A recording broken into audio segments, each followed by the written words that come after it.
Kita bersatu dalam doa, kami siap diberkati oleh kebenaran firman Tuhan pada malam hari ini. Karena kebenaran firman Tuhan itulah yang memerdekakan hidup kami. Kami tidak hidup dalam kebimbangan, kecemasan, ketakutan, kekhawatiran, tetapi hidup karena percaya. Ajarkan kami untuk terus hidup di dalam kekudusan, menyenangkan hati-Mu Tuhan. Dalam nama Yesus yang diberkati Tuhan, sama-sama kita katakan amin. Silakan duduk Bapak Ibu semuanya.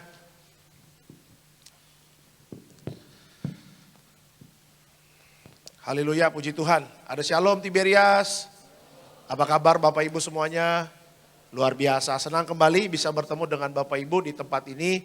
Juga saya mengucapkan Shalom juga untuk seluruh jemaat di Tiberias live streaming. Saya mau izin dulu Bapak Ibu untuk Shalom untuk seluruh jemaat Tiberias yang ada di luar kota ya. Mengucapkan Shalom untuk Tiberias Batam Medan ya, juga mengucapkan Shalom untuk Tiberias Bandung, Tiberias Semarang Salatiga, mengucapkan Shalom untuk Tiberias di Jawa Timur, di kota Surabaya dan sekitarnya, mengucapkan Shalom untuk di Tiberias Bali, mengucapkan Shalom untuk Tiberias Makassar Toraja, mengucapkan Shalom untuk Tiberias di Kota Manado ya, Sulawesi Utara, Kota Manado dan sekitarnya, dan mengucapkan Shalom untuk Tiberias di Kalimantan ya, di Banjarmasin, Pontianak dan di Palangkaraya. Puji Tuhan.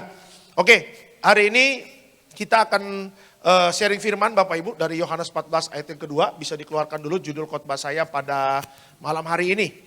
Ya, bisa dikeluarkan judul khotbahnya pada malam hari ini. PowerPoint-nya. Mana? Tuh benar ya. Pendeta ada kuasa, baru gini doang udah keluar Bapak Ibu ya.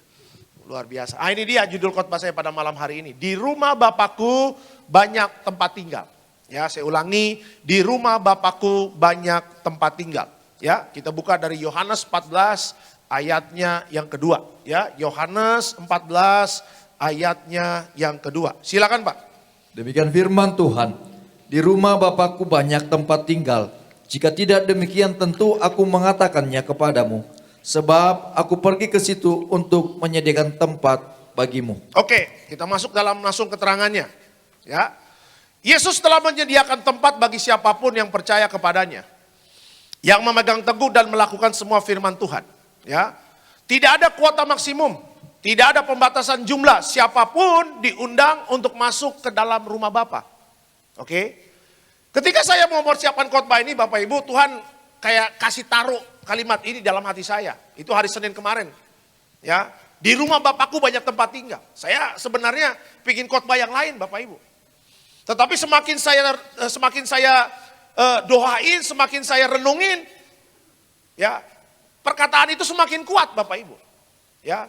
Nah, rupanya Tuhan ingin memberikan kabar baik untuk Bapak Ibu dan saya. Kabar baik bukan hanya kita menerima berkat, kabar baik bukan berarti bisnismu diberkati. Tetapi kabar baik yang paling utama apa? Bahwa Tuhan menyediakan tempat bagi Bapak Ibu dan saya. Ini kabar baik yang tidak bisa dibeli dengan apapun Bapak Ibu. Dan dunia tidak bisa menyediakan tempat yang luar biasa ini. Karena apa? Karena di dunia penuh dengan air mata. Saya selalu katakan dunia ini penuh dengan penderitaan. Tetapi ketika Yesus naik ke sorga, duduk di sebelah kanan Allah Bapa, ada rencana yang luar biasa. Jadi bukan hanya Bapak Ibu main properti, jual rumah, jual apartemen full furnished, sorga juga main properti Bapak Ibu. Ya, kalau pertanyaan ini dikembalikan kepada Bapak Ibu, Tuhan sedang mempersiapkan rumah loh bagi kita. Pertanyaannya, bagaimana persiapan kita? Ya kan? Kita perlu memikirkan hal ini loh. Ya kan? Kemarin saya katakan Yesus akan datang, kita berjaga-jaga dan berdoa. Sekarang pertanyaannya, Yesus sudah menyediakan tempat bagi kita di sorga. Pertanyaannya, persiapan kita apa?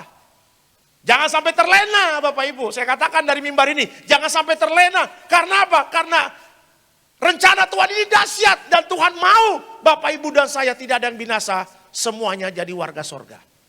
Amin ya.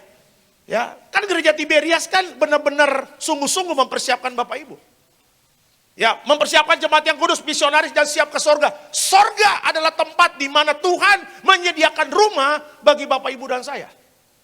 Saya ketika bikin khotbah ini Bapak Ibu saya langsung terngiang-ngiang, rumah saya nanti di sorga bagaimana ya? Ya kan, rumah saya besar gak? Ya, berapa kamar nanti di sorga? Waduh, saya semangat Bapak Ibu. Saya bilang sama Tuhan, Tuhan nanti rumah saya besar ya. Karena saya ajak istri, ajak anak, ajak keluarga besar. Tuhan gak mau hanya suami yang masuk surga. Tuhan gak mau hanya istri yang masuk surga. Tuhan gak mau hanya anak-anak yang masuk surga. Tuhan mau seluruh keluarga jadi warga surga. Tidak ada batas kuota maksimum, Bapak Ibu gak ada batas.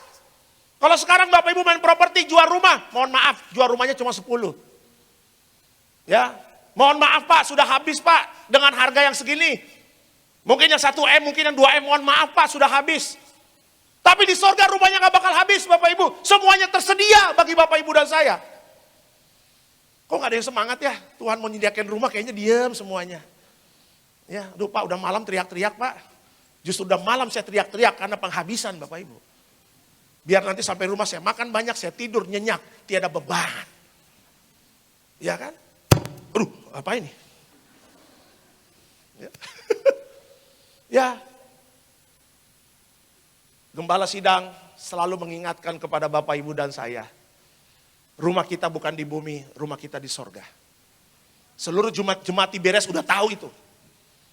Ya, seluruh jemaat Tiberias sudah tahu itu. Dari tadi pagi saya berbicara tentang ini, seluruh jemaat Tiberias sudah tahu gitu bahwa Tiberias mempersiapkan jemaatnya untuk jadi warga sorga. Seluruh jemaat Tiberias sudah tahu itu. Kalau sudah tahu, ayo dong kita berjuang.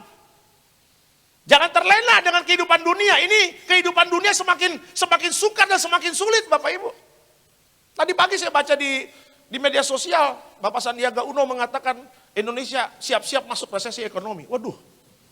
Ya, iblis senang kalau Bapak Ibu baca tentang resesi ekonomi. Tapi iblis gak senang kalau Bapak Ibu tahu di rumah Bapakku banyak tempat tinggal. Iblis gak mau Bapak Ibu tahu tentang kebenaran. Iblis gak tahu Bapak Ibu tahu tentang rencana Tuhan yang dahsyat. Iblis lebih senang Bapak Ibu dan saya fokus kepada media sosial, fokus kepada resesi ekonomi, fokus kepada fokus kepada hal-hal yang lain. Bukan berarti kita cuek loh. Kita tetap berjaga-jaga terhadap COVID-19. Kita tetap berjaga-jaga terhadap resesi ekonomi. Tetapi itu bisa kita lalui bersama Tuhan Bapak Ibu. Ya. Kalau kita sungguh-sungguh kepada Tuhan, kitab Keluaran juga mengatakan, makan minum akan kucukupkan, engkau akan kujaga dari segala penyakit, dari segala macam mara bahaya. Mazmur 91 mengatakan, engkau hanya menonton, orang dunia akan kena banyak, tapi kita hanya menonton. Kalau sudah tahu kita dijaga Tuhan terhadap kehidupan akhir zaman yang sulit ini, yuk kita persiapkan diri. Ya, untuk mendapatkan rumah di sorga. Jadi firman ini bukan hanya, Pak ini kan firman di rumah duka. Aduh, ini bukan hanya firman di rumah duka, ini firman yang hidup. Ya, kalau hari ini kita mati kita mau kemana? Ayo pertanyaan, kan itu banyak pertanyaan. Saya tadi banyak ngobrol dengan Pendeta Marcel, yuk kita gali lagi Alkitab yuk, banyak yang bisa kita gali yuk. Jangan hanya ngomong firman di atas aja, ibarat laut di permukaan. Kalau kita mau gali lagi, dalamnya laut itu banyak hal-hal yang indah yang belum ke-explore Bapak Ibu. Ya, saya ngobrol sama Pendeta Marcel tadi. Coba lo, kenapa rahasia, kenapa Elia bisa terangkat? Kenapa Henoko bisa terangkat? Itu bisa kita gali dan jemaat butuh itu, saya bilang. Jemaat butuh pencerahan di akhir zaman ini karena banyak jemaat juga bingung. Pak, saya akhir zaman, bagaimana ya sikap hidup saya? Apa yang harus saya lakukan supaya nama saya tercatat dalam kitab kehidupan? Apa yang harus saya lakukan supaya saya terangkat ke sorga? Nggak ada yang ngajarin Pak. Kalau kalian memang tahu, saya bilang datang ke jam 8 di Gading Nias. Nanti saya ajarin. Nanti pulang bawa ciki, saya bilang. Emang pesta ulang tahun anak. Ya, Bapak Ibu bersyukur loh. Diingatkan Tuhan dari Yohanes 14 ayat 2. Di rumah Bapakku banyak tempat tinggal. Ya, saya gemetar nih. Saya semangat sekali, tangan saya dingin nih. Ya, karena memang dingin AC-nya.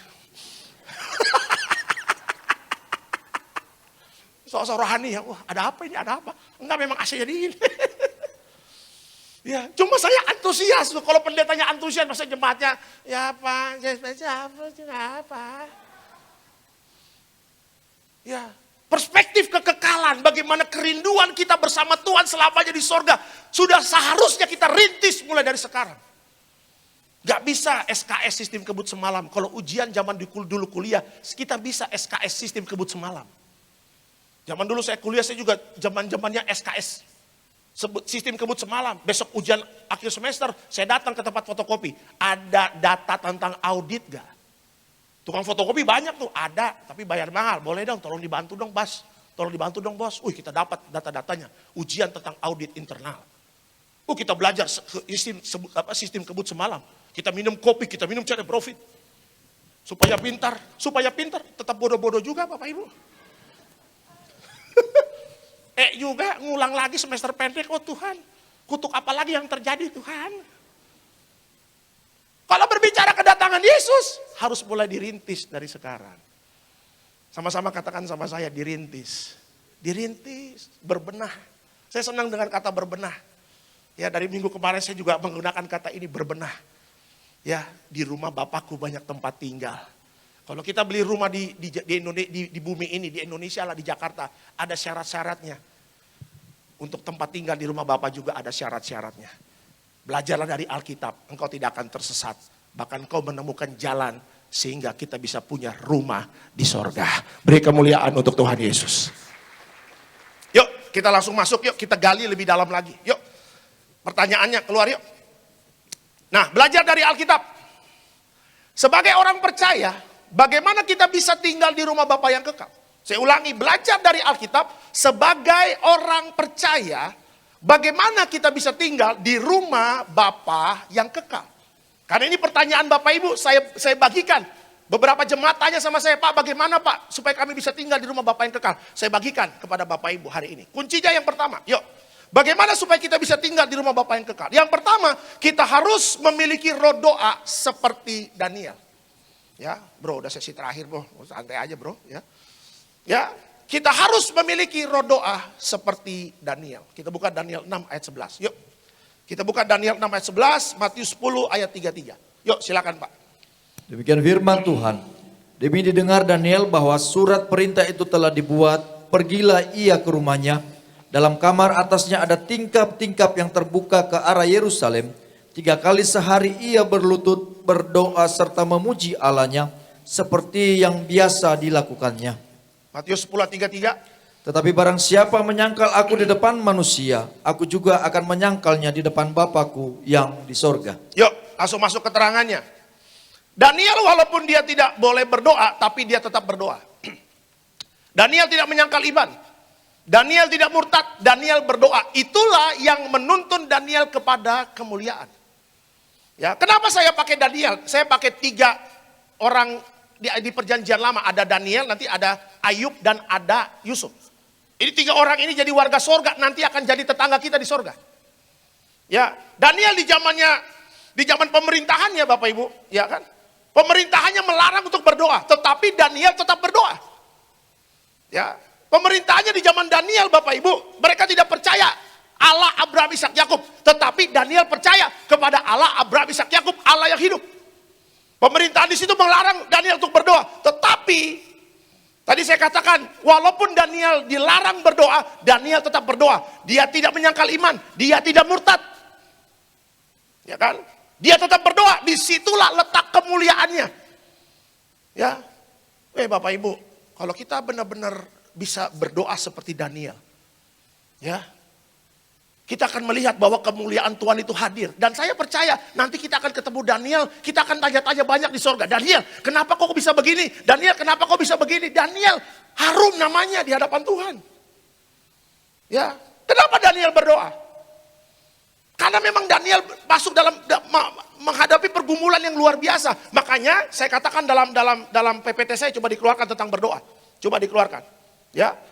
Berdoa berarti mempercayakan seluruh pergumulan dan hidup kita kepada Tuhan. Ya. Kalau kita berdoa, Daniel berdoa, Daniel menyerahkan seluruh pergumulannya dan hidupnya kepada Tuhan. Hari ini kalau kita berdoa seperti Daniel, artinya apa? Kita menyerahkan pergumulan kita kepada Tuhan karena kita tahu manusia terbatas, Allah kuasanya tidak terbatas. Ya. Kita nggak bisa mendinai, Bapak Ibu nih, yang jam-jam 8 yang ikut jam saya ini semuanya muka-muka pendoa semua nih. Saya lihat ini kemuliaannya kayak Daniel semua. Glowing. Ada yang memang spesialis doa makan, ada nih. Kalau suruh doa yang lain nggak bisa, aku doa makan. Ada yang memang sebelum doa tidur ada nih, ya tapi semuanya tim doa. Saya lihat, mukanya muka rohani semua nih, mantap ini. Ya. Daniel berdoa, karena apa? Karena dia tahu dalam keadaan yang sulit pemerintahannya menolak percaya sama Allah Abraham, Ishak, Yakub, Daniel tetap berdoa dan itu mulia di hadapan Tuhan. Sekarang kita kalau dalam keadaan sulit kita mau ngomong mau mengandalkan siapa? Mengandalkan manusia, manusia juga butuh ditolong. Tadi sebelum naik mimbar saya balas DM dan WhatsApp jemaat-jemaat. Satu-satu saya balas yang hari ini WA. Mohon maaf saya bilang, mohon maaf Bu, baru balas sekarang karena dari tadi pagi udah khotbah karena kita fokus kalau khotbah. Ya, saya punya handphone Bapak Ibu 2 sekarang. 2 udah kayak pengacara Bapak Ibu 2. Dulu 1. Saya punya handphone semenjak nomor handphone saya di live streaming, handphone saya panas. Sampai jatuh LCD-nya rusak, sampai akhirnya saya beli lagi. Saya bilang saya beli 2 lah, kata istri saya, udah beli aja. Yang satu buat pelayanan, satu buat keluarga. Beberapa kali handphone saya dipegang sama istri saya bilang, "Bang, handphonemu kok panas?" "Iya, yang WA panas semua," saya bilang. Masalahnya panas semua. Makanya panas, setrikaan, meleduk.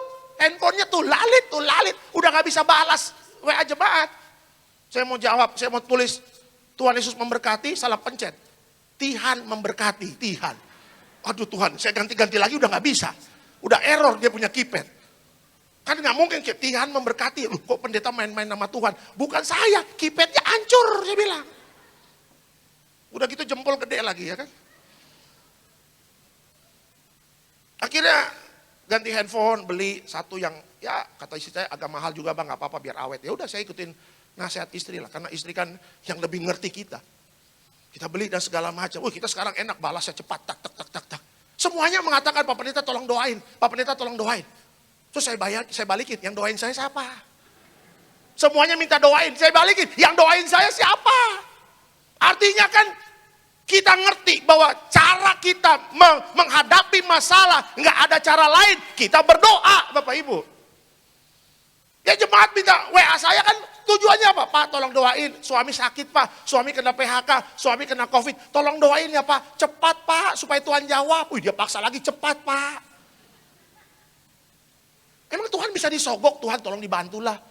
Waktunya Tuhan ya waktunya Tuhan, kita hanya berdoa, kita sampaikan permohonan doa, Tuhan juga akan menjawab, tapi waktunya Tuhan, tetapi untuk datang kepada Tuhan, nggak ada cara lain. 3, DOA, doa. Ya, kalau Bapak Ibu mau berkenan di hadapan Tuhan, kalau Bapak Ibu mau namanya tercatat dalam kitab kehidupan, jangan pernah lupa, Daniel itu penuh kemuliaan, dia dibela Tuhan loh. Karena dia apa? Dia tekun berdoa sehari 3 kali. Apa yang Daniel hadapi? Bapak Ibu tahu cerita Daniel? Daniel dilempar ke goa. Ada kehidupan. Daniel dilempar ke goa singa. 2 minggu yang lalu saya ke Taman Safari. Ajak istri, ajak anak, ajak mami saya. Kita ke Taman Safari. Sebelum masuk Taman Safari beli wortel, beli sayuran. Untuk kasih makanan. Anak saya senang sekali. Elephant. Zebra. Waktu masuk elephant atau zebra, kita bisa kasih makan. Dia punya lidah. Dia cepat lo makan wortelnya lo. Terus kita ikutin jalurnya aja. Apa binatang ini. Masuklah ke tempat singa, harimau, binatang buas. Tulisannya dilarang mengeluarkan anggota tubuh. Tubuh ya. Dilarang kasih makan, kaca ditutup. Berhati-hatilah. Ada warning. Ketika kita masuk kandang singa atau kandang harimau, ada petugas taman safari yang siap tembak. Kalau binatang buas itu mengancam manusia. Kan gak mungkin saya masuk ke kandang singa, buka kaca. Wortel. Naunu. Terus anak saya, Bryson ayo keluar yuk, selesai. Kita gak bakal baku dapa sekarang Bapak Ibu. Udah ALM. Ya, jadi saya ngerti bagaimana kengeriannya Daniel. Terus sorenya Bapak Ibu kita nonton lagi atraksi singa, atraksi harimau. Harimau, ya kan dibuka di kandang, terus harimau beratraksi, lompat pagar, lompat bangku segala macam, tepuk tangan, kasih makan begitu. Ya, terus dikasih pertanyaan, siapa yang mau berani bermain dengan harimau? Nggak ada yang mau, saya mau angkat tangan. Cuma disikut sama istri saya. Kalau kamu mati, aku gak bakal kawin lagi. Ya, rupanya Rupanya Bapak Ibu, itu kenapa singa bisa CS sama pawangnya 3 tahun bersama. Rahasianya kenapa? Karena pawang dengan harimaunya itu 3 tahun bersama. Nah Daniel gak ada 3 tahun bersama dengan singa Bapak Ibu. Hari itu juga dia melanggar perintah rajanya. Dia dibuang ke kandang singa. Kok singanya jadi blow on?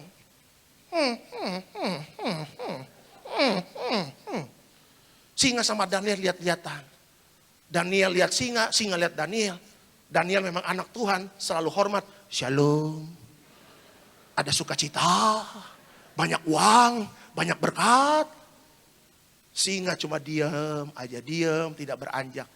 Padahal di zaman itu orang kalau melanggar perintah raja dibuang ke binatang buas. Dalam sekejap singa akan makan itu orang-orang yang melanggar perintah raja. Tetapi Daniel mengalahkan singa. Kenapa? Karena roh Daniel lebih besar daripada dunia ini. Kita nggak perlu takut dengan keadaan dunia karena roh kita lebih besar dari apa? Dari keadaan-keadaan dunia. Ada roh Tuhan dalam hidup kita. Orang yang kuat berdoa, roh Tuhannya sangat-sangat besar dan tidak redup. Makanya Daniel berani, mati pun siap. Ya, Daniel berani mengatakan apa? Bersama Tuhan aku siap dihakimi oleh dunia. Daripada aku dihakimi oleh Tuhan bersama dunia. Coba lihat perkataannya, coba lihat. Ini saya rangkumkan tentang Daniel. Ya, lebih baik berdiri bersama Tuhan dan dihakimi oleh dunia. Dibandingkan berdiri bersama dunia dan dihakimi oleh Tuhan. Bapak Ibu milih mana? Kita suatu saat akan mengalami situasi yang sangat sulit. Ya, jangan diganti dulu ya. Kita situasi akan sulit, tetapi bersama Tuhan gak apa-apa dunia menghakimi kita. Tapi kita bersama Tuhan, Allah pembelaku. Daripada kita melanggar firman Tuhan, tapi kita bersama dunia, kita dihakimi oleh Tuhan. Waduh, gak ada yang bisa lewat kalau dihakimi oleh Tuhan. Gak bisa, Tuhan tolong dibantu dong. Nanti habis ini kita makan solaria ya Tuhan. Gak bisa. Ada lah stick, enak. Tony Romas, ada babinya loh. Gak ngaruh. Kalau kita bisa ngaruh. Ya, Daniel lebih milih bersama Tuhan dihakimi oleh dunia daripada dia bersama dunia dihakimi oleh Tuhan. Mati pun gak apa-apa, tapi aku menerima kemuliaan. Amin. Hari ini kalau kita berdoa, teruslah berdoa. Teruslah berdoa. Sampai kapan Pak? Sampai mati, sampai Yesus datang. Teruslah berdoa, teruslah berdoa. Jangan sampai rohmu redup di akhir zaman ini. Hanya orang-orang yang kuat berdoa. Ya kan, kalau doa kan perlu apa sih? Doa tuh hanya perlu lutut. Doa gak perlu kecakapan kita berbicara. Tuhan gak lihat cakapnya kita berbicara.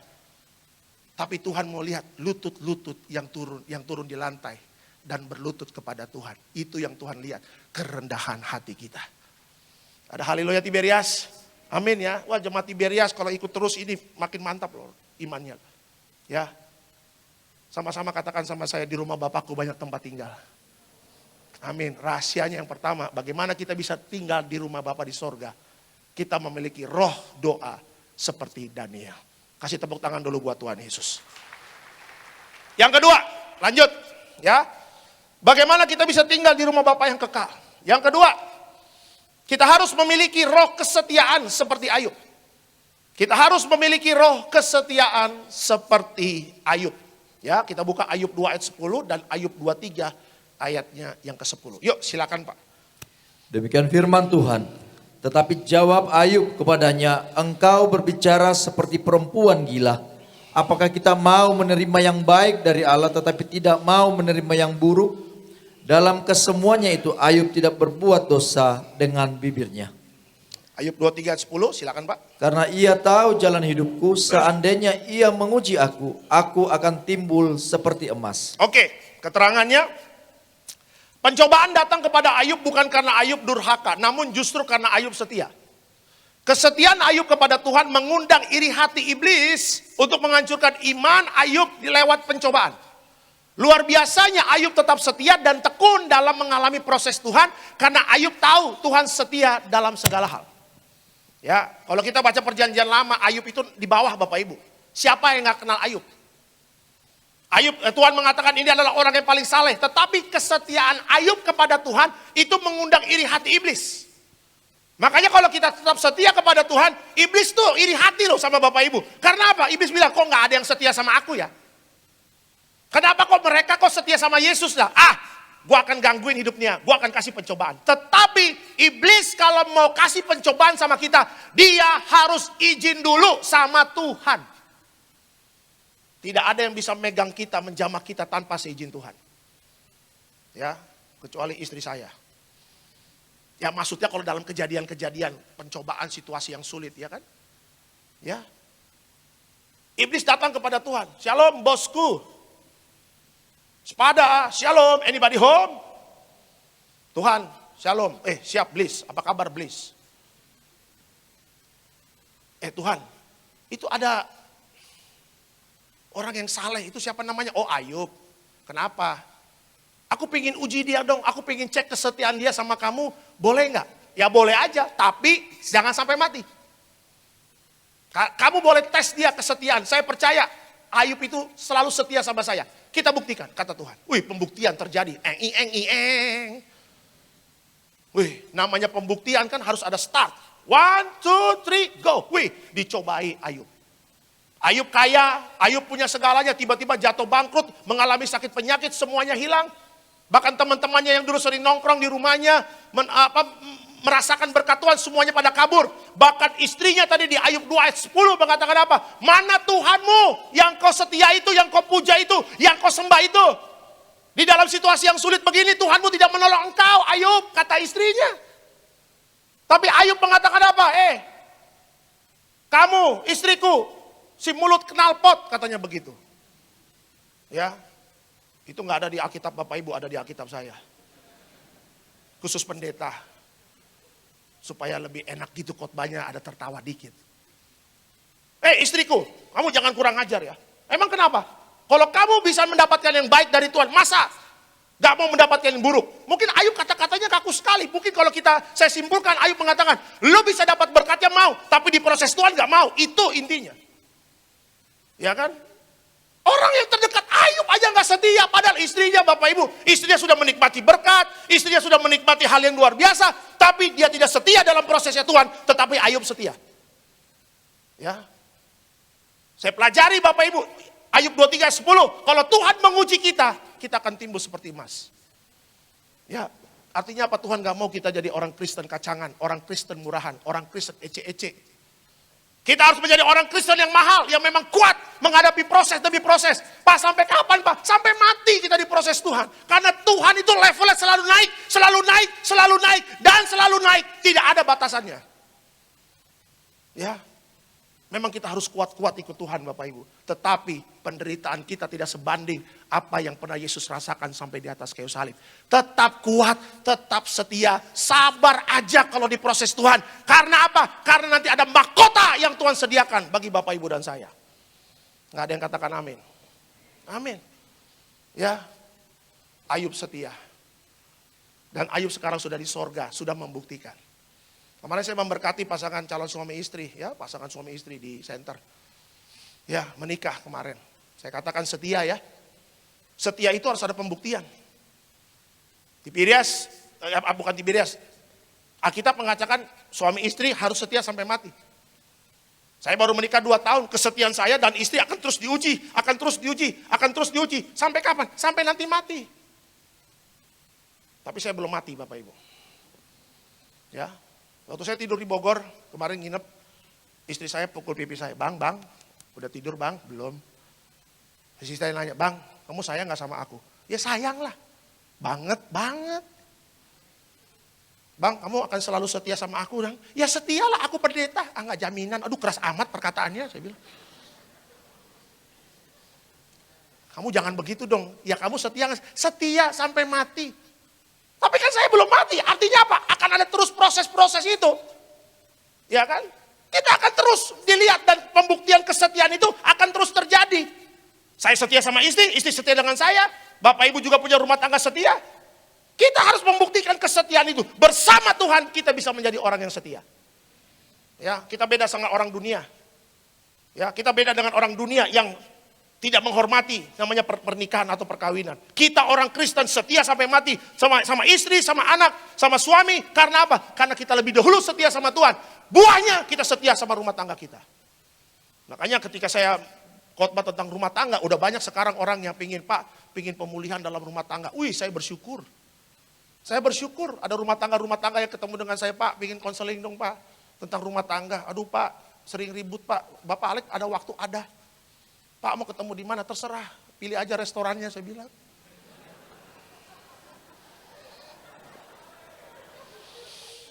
Hai. Ya. Saya pernah konseling sampai hari itu 2 hari konseling, 2 hari di Imperial Kitchen, Bapak Ibu. Pak, siang di sana, sore di sana, besoknya lagi siang di sana, sorenya di sana. Sampai petugas Imperial, "Loh, Pak, makan sini terus, Pak," saya bilang. Sampai hafal loh, sampai saya muak, sampai muak. Tapi tetap dibungkus, Bapak Ibu. Ya kan berkat anak soleh, tergantung amal dan ibadah, Bapak Ibu, ya kan.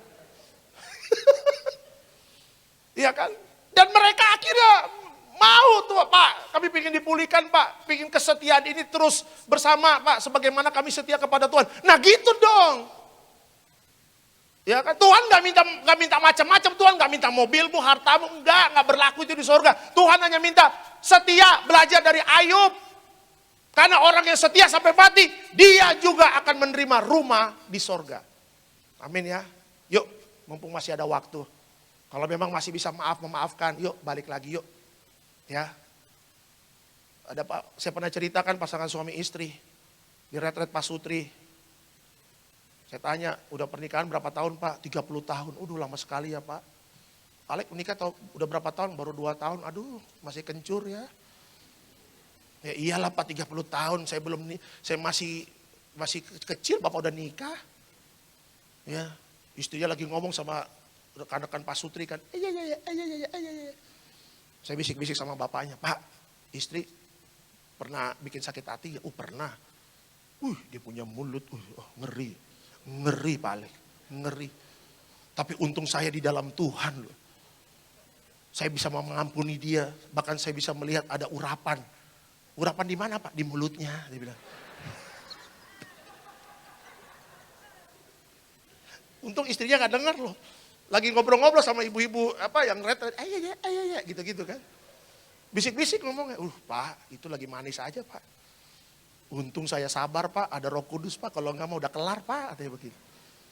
Udah, suaminya ke toilet, "Pak, saya ke toilet sebentar ya." Saya bisikin ibunya, Bu. Saya tanya, "Kenapa? Bapak udah ke toilet?" Saya mau tanya, selama 30 tahun, siapa yang suka bikin sakit hati? Nah itu yang ke toilet, paling banyak itu, katanya begitu.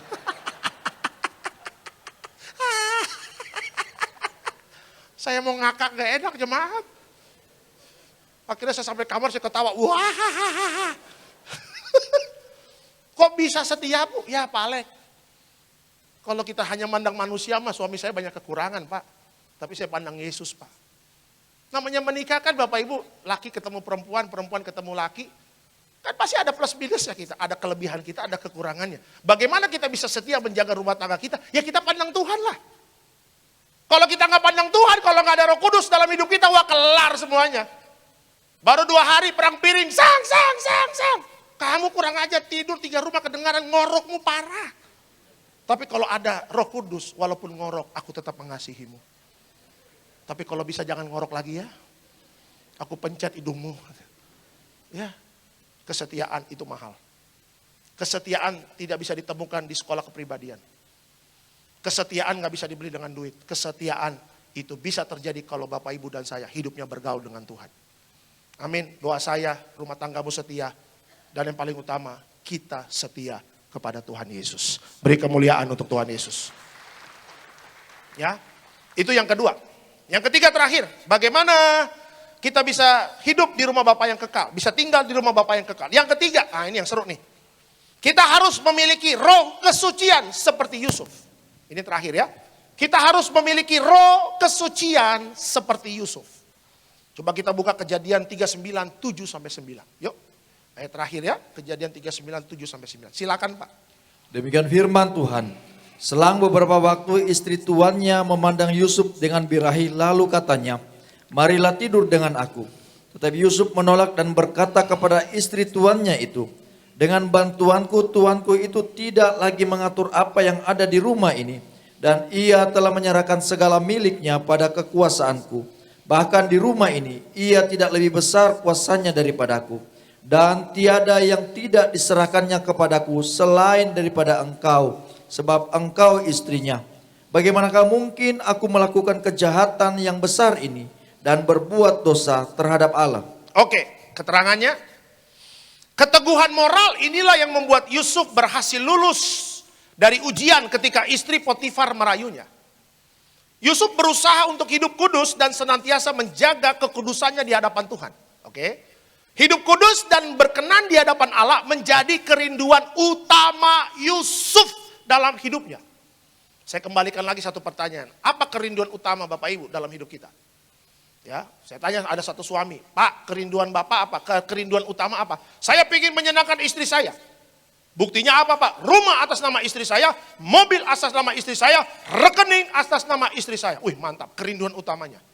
Saya tanya sama istrinya, Bu, apa kerinduan ibu terhadap kerinduan utama ibu? Saya ingin menyenangkan suami saya, supaya rumah atas nama saya, mobil atas nama saya, rekening atas nama saya. Itu mah bolak-balik aja Bu, saya bilang. Ya kan?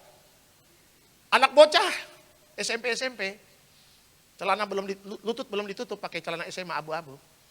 Saya tanya, bos, bro, oh ya, siapa pendeta? Saya mau nanya dong, ya apa sih kerinduan utamamu? Aku pingin menyenangkan hati pacarku. Ya, masih SMP, pulsa aja masih minta emak lo, kuota aja nyari wifi ya kan? Macam betul aja ini saya bilang. Pingin saya kasih air selokan Bapak Ibu ya kan? Anak kecil, aduh. Kita nggak ngomongin anak kecil lah, tadi itu contoh-contoh simpel aja. Kita sebagai orang percaya, kita naikin levelnya nih ya. Dari istri, dari suami, dari anak bocah kita naikin level sebagai orang percaya. Kita levelnya naik nih. Kita jangan level permukaan, kita harus lebih dalam lagi kita gali. Sebagai orang percaya, kerinduan kita apa? Bisa nggak kita belajar seperti Yusuf? Kerinduan utamanya, hidup di dalam kekudusan, hidup berkenan di hadapan Allah. Dia benar-benar menyenangkan hati Tuhan. Dia nggak peduli harta. Ya, ini bisa kok menjadi koreksi loh.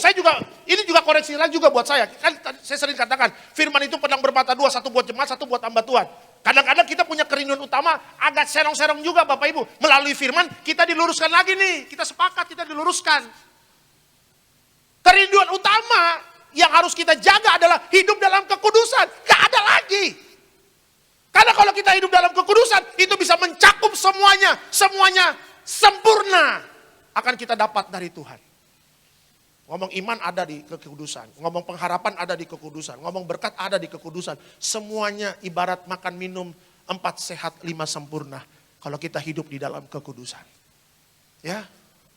Karena ada keteguhan moral, tapi di akhir zaman ini bukan keteguhan moral, tetapi degradasi moral. Yusuf umur 17 tahun. Badannya six-pack kayak saya. Loh, jangan menghina dong. Aku ini hamba Tuhan loh.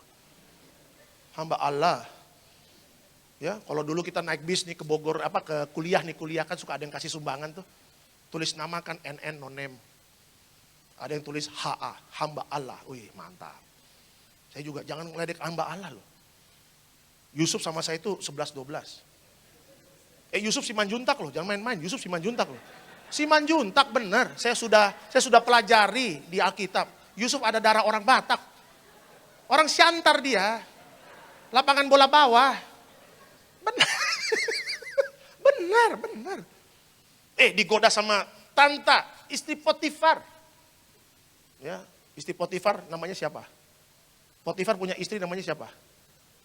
Tante Poti. Tanta. Ini Manado Papua ini. Sadis. Ya. Kalau orang Batak bilang apa? Inang bao. Ini inang bao. Oras inang bao. Yusuf matanya nggak katarak, belum katarak Bapak Ibu. Yusuf masih muda, matanya seger, matanya fresh. Dia bisa melihat bahwa istri Potifar cantik. Potifar punya jabatan, nggak mungkin istrinya jelek gitu, boketek, nggak mungkin Bapak Ibu. Pasti dia punya treatment, ada treatment. Apalagi zaman dulu, rempah-rempah kan bener kan? Ada zaitun, dia minum zaitun, dia mandi rempah-rempah. Ada treatment lebih. Kalau zaman Timur Tengah kan banyak yang begitu-begitu. Kecantikan. Ya, Yusuf matanya gak katarak, dia benar-benar manusia normal.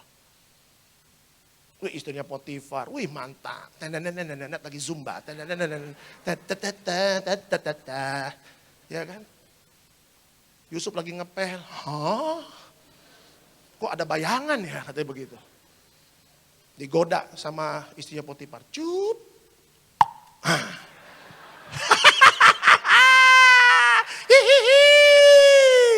Ini pemain lama ketawa semua ini.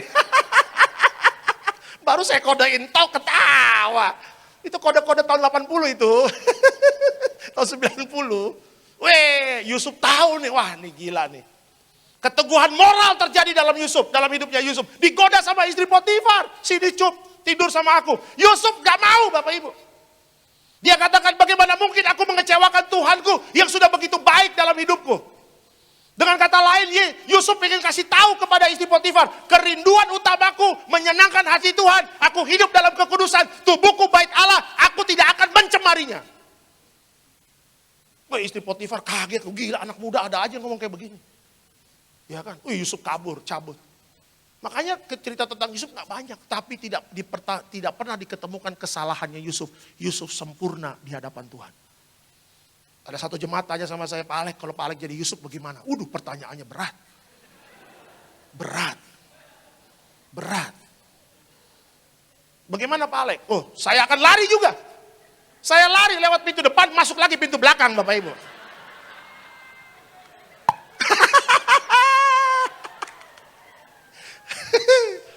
Karena di depan ada CCTV. Bercanda. Biar malam nih biar akrab aja kita ya. Iya kan? Sekarang orang bukan keteguhan moral, degradasi moral. Aduh ngeri. Masih muda, mohon maaf dengan segala hormat. Zina cabul kuat sekarang di akhir zaman. Perselingkuhan kuat. Ya, bahkan sesama jenis sekarang udah nggak tahu malu lagi. Mereka mempertontonkan apa yang mereka suka padahal tidak berkenan di hadapan Tuhan. Ya, saya pernah lihat nih sesama jenis, mohon maaf ya perempuan. Ceweknya tinggi sekali bule. Ceweknya yang pacarnya mungkin laki-laki gitu ya. Ceweknya juga itu kecil sekali. Saya bilang kenapa ada Daud dan Goliat di sini, saya bilang. Pegangan tangan. Istri saya bilang, "Bang, itu suka sesama jenis." "Ah, serius kamu?" "Iya." "Aduh Tuhan, ngeri amat akhir zaman." Dulu kan orang kayak begitu masih ngumpet-ngumpet, masih takut-takut. Sekarang mah udah bodo amat. Saya zaman dulu sering khotbah di Bali, Bapak Ibu, saya sering jalan-jalan ke Beach Walk, ke Kuta. Saya sering ke Kuta, kenapa? Karena biar mata sehat Bapak Ibu. Lihat laut, maksudnya lihat laut.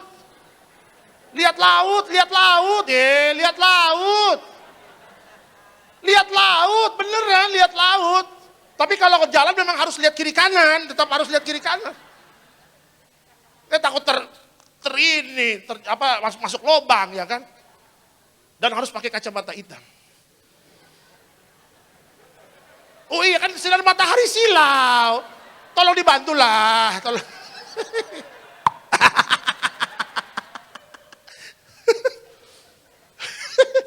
Kita ke beach walk kan, naik mobil, set kita parkir. Lagi jalan. Ada laki-laki sama laki-laki pegangan tangan.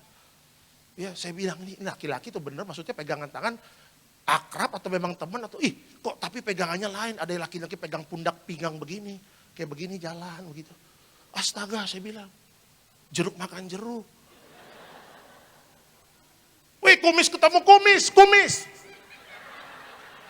Kumis ketemu kumis. Saya bilang, Tuhan dalam hati saya. Memang sudah akhir zaman. Bapak Ibu gak kebayangkan kalau saya dengan Pendeta Gideon kita jalan pegangan tangan. Hihi. Hati yang gembira. Aduh, ngeri loh. Semuanya sudah jelas di depan mata kita. Jangan mendina itu. Bener kan Bapak Ibu pernah lihat kan? Kalau nggak di mall, ada aja kayak gitu-gitu. Nonton televisi, lihat media sosial. Bukan adanya keteguhan moral, tetapi degradasi moral. Sangat mengerikan. Zaman Sodom dan Gomora, zaman Nuh, itu akan terjadi lagi di akhir zaman. Dan murka Allah pasti akan terjadi.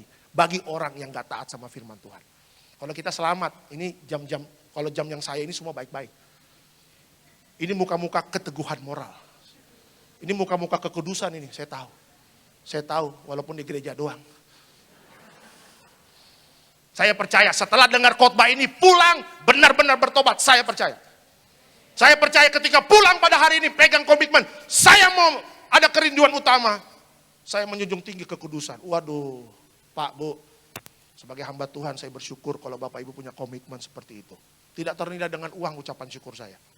Ya, mau tinggal di sorga kan? Rumah Bapakku banyak tempat tinggal, mau disediakan kan buat kita kan? Nanti belajarlah seperti Yusuf, mempunyai keteguhan moral. Nanti kita akan ketemu Yusuf juga. Ya, Yusuf juga orang Batak Bapak Ibu. Raja Guguk Bapak Ibu. Parsibolga. Kalau tadi kalau tadi kan tapi yang pertama tadi siapa? Daniel kan Simanjuntak Parsiantar. Lapangan bola bawah, kalau siapa namanya Yusuf itu Raja Guguk Parsibolga. Ya, kalau Ayub orang mana Pak? Tomohon, ya.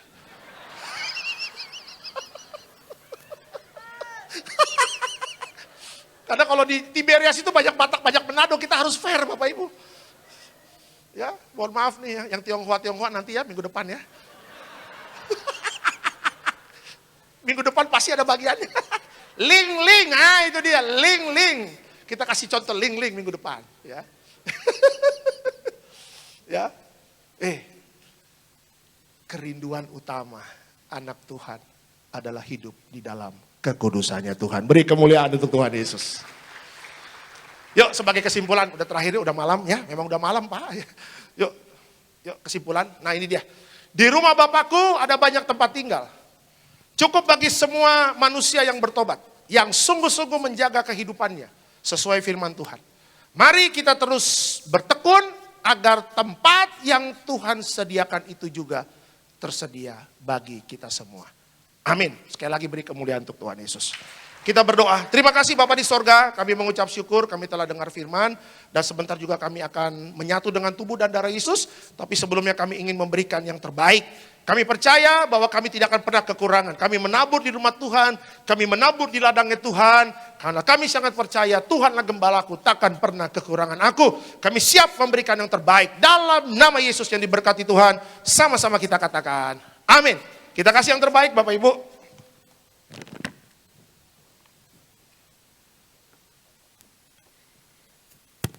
Haleluya, terpuji nama Tuhan. Boleh sekali lagi kita beri tepuk tangan yang luar biasa buat Tuhan Yesus, saudaraku. Demikian kebenaran firman Tuhan yang sangat memberkati setiap kita.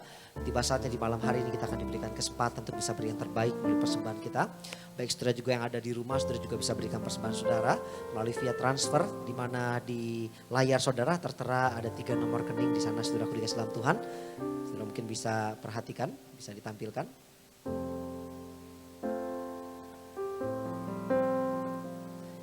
Yang pertama saudaraku dikasih dalam Tuhan di rekening BCA KCU Gajah Mada, saudaraku dikasih dalam Tuhan di nomor rekening di 0123017771, dan yang kedua di Bank Mandiri Kemang Raya di nomor rekening 1260004328331. Dan yang ketiga saudaraku dikasih dalam Tuhan, bagi saudara yang ingin memberikan persembahan berbentuk US dollar, saudara bisa transferkan persembahan saudara di BCA USD KCU Gajah Mada di nomor rekening 0123011827. Dan pastikan sebelum saudara transfer persembahan saudara bisa perhatikan kembali, bisa make sure kembali di mana saudara hanya bisa transfer persembahan saudara ke nomor rekening yang tertera di layar saudara, yaitu atas nama Gereja Tiberias Indonesia. Terima kasih buat setiap rupiah persembahan saudara berikan di malam hari ini. Tuhan Yesus memberkati kita semua. Tiba saatnya kita mau siapkan hati kita untuk terima tubuh dan darah Yesus. Saudara juga yang ada di rumah, siapkan hatimu untuk terima tubuh dan darah Yesus. Kita percaya dengan kuasa minyak dan anggur kita tidak pernah dirusakkan. Yang sakit pasti disembuhkan. Dan dengan iman kita klaim janji Tuhan, mujizat pasti terjadi.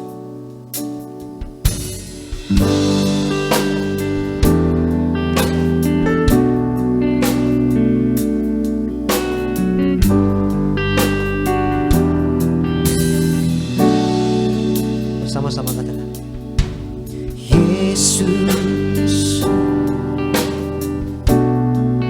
Kau telah mati bagiku, hapus dosaku. Yesus, Kau telah bangkit dari mati, beri kemenangan. Kita bangkit berdiri jemaat Tiberias. Tubuhmu tercurah bagi kami. Tercurah bagi kami, menyucikan, menyembuhkan, sempurnakan hidup kami. Tubuhmu dan darahmu Tuhan, tubuhmu dan darahmu tercurah bagi kami, menyucikan, menyembuhkan, sempurnakan hidup kami. Terima kasih Bapak Ibu sudah memberkati setiap pekerjaan Tuhan. Kita akan menyatu dengan tubuh dan darah Yesus. Kita angkat rotinya dulu tinggi di atas kepala kita. Dengan iman percaya sama-sama kita katakan dalam nama Tuhan Yesus. Inilah roti yang turun dari sorga. Inilah tubuh Yesus Kristus yang tergantung di atas kayu salib. Pertama, dengan tubuh Yesus kami dimateraikan jadi warga sorga. Dengan tubuh Yesus kami dibangkitkan pada hari kiamat. Dengan tubuh Yesus kami menolak terkapar di meja operasi. Kami juga menolak terkapar di ruang ICU. Kami juga menolak segala virus corona. Kami percaya dengan tubuh Kristus, tubuh kami sehat sempurna, di mana kami melangkah dijaga malaikat sorga. Dalam nama Tuhan Yesus, inilah roti yang turun dari sorga, inilah tubuh Tuhan Yesus Kristus. Kita makan percaya, inilah tubuh Yesus.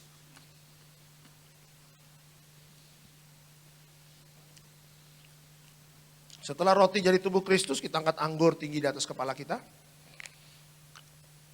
Sama-sama kita katakan dalam nama Tuhan Yesus, inilah darah Yesus Kristus sebagai perjanjian baru yang kekal. Pertama kami bertobat, minta ampun sama Tuhan atas setiap dosa dan pelanggaran kami. Dengan kuasa darah Yesus menghancurkan setan dan perbuatannya. Hidup kami kudus, kami tolak perzinahan, kami tolak percabulan, kami tolak poligami, poliandri, kami tolak perceraian, kami tolak orang ketiga dalam rumah tangga kami. Karena kalau ada orang ketiga tidak bisa jadi warga sorga. Kami percaya dengan kuasa darah Yesus kami dimateraikan jadi warga sorga. Kami percaya dengan kuasa darah Yesus setiap penyakit kami hari ini sembuh. Kami tolak sakit jantung. Kami tolak sakit paru-paru, kami tolak sakit ginjal, kami tolak sakit diabetes, kami tolak sakit hepatitis, kami tolak darah tinggi, darah rendah, kami tolak stroke, kami tolak kanker, tumor, kista, miom, kami tolak mandul, kami tolak keguguran. Kami juga menolak segala virus corona, penyakit-penyakit sampar di akhir zaman ini. Kami sangat percaya dengan kuasa darah Yesus kami aman dalam perlindungan Tuhan. Hari ini aku sehat, aku sembuh, mujizat terjadi. Yuk Bapak Ibu doa. Jangan lihat kiri kanan, tutup matamu, doa sama Tuhan. Nyatakan setiap permohonanmu kepada Tuhan di dalam doa dengan ucapan syukur. Katakan, ya doa artinya memberikan pergumulan dan hidup kita kepada Tuhan. Seperti Daniel punya roh doa yang luar biasa, Bapak Ibu juga harus punya roh doa yang luar biasa. Ayo doa. Jangan lihat kiri kanan, nyatakan semua permohonanmu kepada Tuhan. Dia pasti jawab setiap doa-doa kita.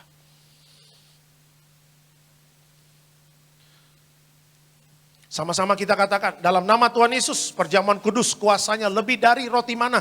Yang pertama, dengan kuasa perjamuan kudus makan tidur diberkati, tidak miskin, tidak kekurangan.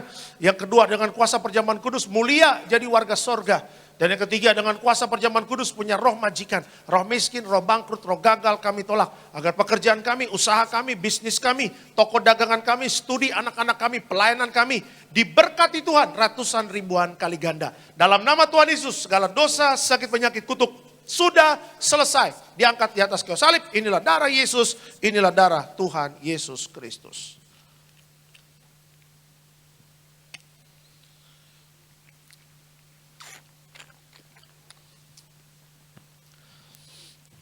Hamba juga berdoa untuk minyak urapan. Minyak urapan juga penuh kuasa, penuh mujizat. Muliakan Tuhan Yesus yang punya kerajaan sorga. Dengan minyak urapan, hancurkan setan, sembuhkan orang sakit. Di mana kami melangkah jaga malaikat. Inilah minyak urapan yang penuh kuasa, penuh mujizat Tuhan. Dalam nama Tuhan Yesus, haleluya. Amin. Hamba juga berdoa setiap pokok doa. Ya, setiap jemaat yang menulis pokok doa. Ya, berdoa artinya menyerahkan pergumulanmu dan hidupmu kepada Tuhan. Bagi yang menulis maupun tidak menulis, Tuhan tahu pergumulanmu. Percayakan hidupmu kepada Tuhan. Kita percaya mujizat sudah terjadi. Beri kemuliaan untuk Tuhan Yesus. Kita berdoa Bapak Ibu, kita akan tutup ibadah ini ya, biar nanti Bapak Ibu bisa cepat pulang. Kita berdoa. Terima kasih Bapak di sorga, kami telah melewati seharian penuh. Hari Minggu ini kami melayani. Kami telah masuk di minggu kedua bulan Agustus. Bersyukur Gereja Tiberias bisa terus dibuka untuk melayani Tuhan, melayani jemaat-jemaat Tuhan. Terima kasih Tuhan, berkati agar seluruh jemaat Tiberias yang dari pagi sampai malam menerima firman, menerima tubuh dan darah Yesus dan diurapi dengan minyak. Hidup mereka bukan biasa-biasa lagi, tetapi naik level bersama Tuhan. Kami juga doa setiap jemaat Tiberias tidak ada yang kena COVID-19. Semuanya aman dalam perlindungan Tuhan. Ya, dalam nama Yesus kami percaya, kami generasi minyak anggur yang tidak akan pernah dirusakkan.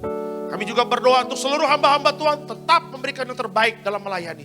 Seluruh koordinator tetap melayani yang terbaik dalam melayani. Seluruh pengerja-pengerja tetap memberikan yang terbaik dalam melayani. Kita juga berdoa untuk gembala sidang kita, Pak Pariaji, bersama Ibu Darniati Pariaji, hamba berdoa agar selalu sehat, umur panjang, diberkati Tuhan, sampai Tuhan Yesus datang kedua kali, tetap memimpin gereja Tiberias Indonesia. Terima kasih Bapak, dan sebentar kami akan pulang, naik mobil, naik motor, angkutan umum, berjalan kaki, kita tolak celaka, tolak bahaya. Setiap langkah hidup Bapak Ibu dan saya, ada malaikat yang menjaganya. Terima kasih Tuhan, sebentar kami akan pulang, kami siap terima berkat dari Tuhan Yesus. Mari Bapak Ibu, arahkan hati dan pikiranmu, kita siap terima berkat dari Tuhan. Tuhan memberkati engkau dan melindungi engkau. Tuhan menyinari engkau dengan wajahnya dan memberi engkau kasih karunia. Tuhan menghadapkan wajahnya kepadamu dan memberi engkau damai sejahtera. Yang disayang Tuhan, diberkati Tuhan. Dalam nama Tuhan Yesus sama-sama kita katakan amin. Selamat hari Minggu, Tuhan memberkati. Shalom.